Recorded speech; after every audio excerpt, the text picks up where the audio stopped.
এই পৃথিবীতে এমন কোনো মানুষ নাই যে তার জীবনে হয়তোবা দুঃখ কখনোই আসে নাই, কষ্ট নাই।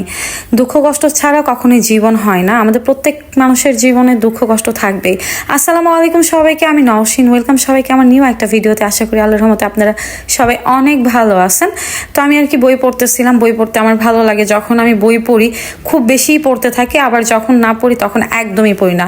আসলে এই লাইফে মুভ অন করার জন্য কাউন্সিলিংয়ের দরকার আছে। তারপর হচ্ছে প্রচুর পরিমাণে ভালো ভালো বই আছে, যে বইগুলো পড়লে মন ভালো থাকে। ইভেন আপনি যদি কষ্টে থাকেন, ডিপ্রেশনে থাকেন, বের হতে পারবেন। তো আমি নতুন একটা বই কিনছি আবারও, লাইফ স্প্রিং থেকে। এটা হচ্ছে ডক্টর কুশল স্যারের, সাইকিয়াট্রিস্ট ডক্টর। কম বেশি সবাই চিনে থাকবেন, যারা আসলে লাইফ স্প্রিংকে ফলো করেন তারাই চিনে থাকবেন ডক্টর কুশল স্যারকে। ডক্টর কুশল স্যারের এই ওভারকামিং ডিপ্রেশন যে বইটা বের করছে এবার বইমেলাতে, এই বইটা খুবই সুন্দর। আপনারা চাইলে যারা খুব বেশি ডিপ্রেশনে আছেন, লাইফে কিভাবে মুভ অন করবেন, কোন কোন ওষুধ বা মেডিসিন নিয়ে অনেক রকমের কথা বলা আছে। তো আমি বইটা একটু পড়তেছিলাম, আমার কাছে খুব ভালোই লাগতেছিল।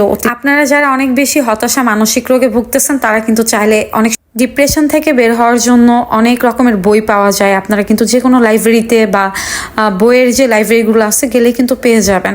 তো একটু হলেও হচ্ছে লাইফে মুভ অন করতে পারবেন। তো আমি মাঝে মাঝে বই পড়ি, বই পড়তে ভালো লাগে। যদিও এখন আসলে এই বই পড়ার অভ্যাসটা একদম কমে আসছে। তো একটুখানি বই পড়ার পরে তার মধ্যে আবার পিঠা খাচ্ছিলাম। আম্মু পিঠা বানাই দিছিল, তেলের পিঠা খাচ্ছিলাম। তারপর চলে গেলাম রান্নাঘরে। কি রান্না করতেছে আজকে চলেন আপনাদের দেখাই। তো রান্না করতেছিলাম হচ্ছে পাঙ্কাশ মাছ, তারপর পটল ভাজি, আর হচ্ছে পুঁই শাকের তরকারি। আমার শাক খেতে অনেক ভালো লাগে, আমার সব ধরনের শাকসবজি অনেক পছন্দ। আর প্রচুর পরিমাণে শাকসবজি খেতে হবে, কারণ শাকসবজি শরীরের জন্য অনেক উপকার। তারপর মানসিক টেনশন, হতাশা দূর করে কিন্তু খাবার থেকেও। ঘুমের জন্য অনেক খাবার কিন্তু উপকার।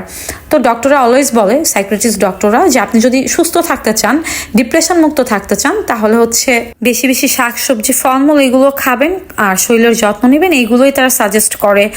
কন্টিনিউ হচ্ছে নামাজ পড়ার জন্য। নামাজের সাথে যদি আপনি থাকেন, লাইফে যা কিছু করেন না কেন, যখন সময় পাবেন নামাজটা পড়ে নেবেন।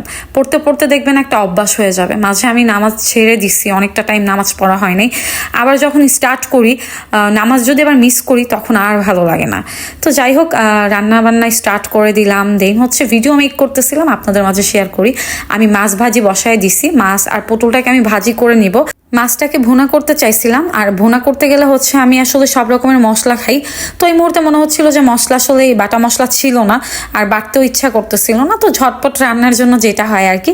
তো মাছ আর পটলটাকে কড়া ভাজি দিয়ে রেখে দিই, আর অন্য চুলাতে আমি শাকের তরকারিটা রান্না স্টার্ট করে দিই। শাকটাকে আমি রান্না করতেছিলাম মাছের মাথা দিয়ে আর লেজ দিয়ে। আমি সব রকমের শাকটাই আমার পছন্দ, কিন্তু লাল শাকটা না আমি খেতে পারি না। কারণ লাল শাক যখন ভাজি করি, লাল শাক ভাজি করলে হয় কি ভাতের সাথে একদম লাল টকটকা হয়ে যায়। দেন তখন ওই লাল শাকটা আমি খেতে পারি না। বাট আমার এমনিতে সব শাক খুবই পছন্দ। শাক সবজি ভর্তা আমি সব ভিডিওতেই আপনাদের বলি। আমরা বাঙালি, মাছে ভাতে আসলে ভর্তাতে হচ্ছে বাঙালি, ডালে ভাতে বাঙালি। কারণ আমরা যতই ভালো খাবার খাই না কেন, মাংস, তারপর হচ্ছে যত বাইরের খাবার খাই না কেন, দিন শেষে কিন্তু আমাদের ভাতটাই প্রয়োজন পড়ে। সারাদিন পর হচ্ছে যাই খান না কেন, ভাত যদি আপনি ভর্তা হোক, ভাজি হোক, কিছু দিয়ে খান, মনে শান্তি। এটা ছিল খুব সহজ রান্না। আমি মাছটাকে, পটলটাকে কড়া ভাজি দিয়ে গরম ভাতের সাথে খাই, খুবই ভালো লাগে। আর এদিক দিয়ে আমার শাকের তরকারিও রান্না হয়ে যায়। শাকের তরকারিটা বললাম মাছের মাথা আর লেজ দিয়ে রান্না করে ফেলছি ভেঙে চুড়ে। শাকটা অনেক মজা হয়েছিল, আর শাক খেতে আমার খুব ভালো লাগে। তো এই ছিল আমার আজকের রান্না, পুঁই শাক দিয়ে মাছ আর হচ্ছে মাছ ভাজি, পটল ভাজি। তো আজকের ভিডিওটা এই পর্যন্ত। ফাইনালি এই যে রান্না বান্না শেষ। কেমন হয়েছে শাকের কালার সবাই কমেন্ট করে জানাবেন। ভিডিওটি ভালো লাগলে অবশ্যই লাইক, কমেন্ট, শেয়ার করে দিবেন।